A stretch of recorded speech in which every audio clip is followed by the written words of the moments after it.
Inspektorati i punës fatkeqësisht ndërmerr aksione dhe mobilizohet në rastet kur aksidentet në vendin e punës bëhen të shpeshta. Kur ndodh një aksident në vendin e punës ose kur ka, pavarësisht a përfundon me fatalitet apo ka shlendimi lehtë apo i rand, aksidenti si aksident i bart me vete 3 lloje përgjegjësive. Është përgjegjësia administrative, përgjegjësia civile dhe përgjegjësia penale, që në njëjtën kohë mund me ekzistuar të trija bashkë, nuk e përjashtojnë njëra tjetrën.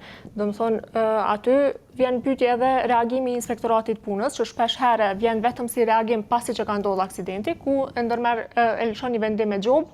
Pastaj është edhe përgjegjësia civile, ku normal që i dëmtuemi kërkon kompenzimin e dëmit, që shpesh herë, siç e tha dhe zotri Ibrahimi, duhet me prit derisa të përfundon edhe procedura penale për me u shpall përgjegjës ose jo fajtor në këtë rast për dëmin që ju ka shkaktuar palës së dëmtuar, pastaj me vazhdu në procedurën civile kontestimore, ku duhet me prit edhe disa vjet derisa të përfundon procedura për me u trajtu edhe me marrë kompenzimin që e kërkon.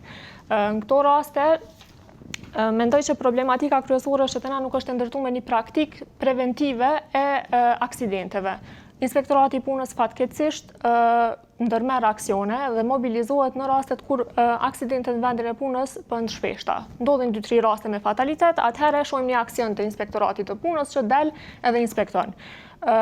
Një përshtypje që e kam unë është që Inspektorati i punës vazhdimisht kur del në raste të tilla, normalisht që ka hapësirë për me shqiptu gjobë, po edhe ka prirjen për me shqiptu gjobë. Një vendim i inspektoratit punës edhe roli i inspektoratit punës në suazat të kompetencave që i parashet ligji për inspektoratin e punës është që jo domosdoshmërisht duhet shqiptohet gjobë. Mundesh me kërku eliminimin e parregullsive. Domethënë mundesh me jep një afat, në mënyrë sensibilizuese me eduku edhe punëdhënësit edhe kompanitë se duhet ndërmerren hapa për eliminimin e atyre parregullsive ose ndërmarrjen e masave tjera, mbylljen e vendit punës përkohësisht derisa të eliminohen ato problematika që i has ose i evidenton inspektorati.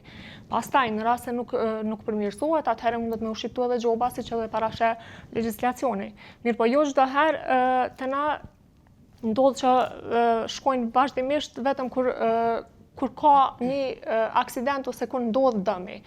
Inspektorati rolin më të madh mendoj që do ishte me pas para se me ndodh dëmi, para se me u shkaktu aksidenti.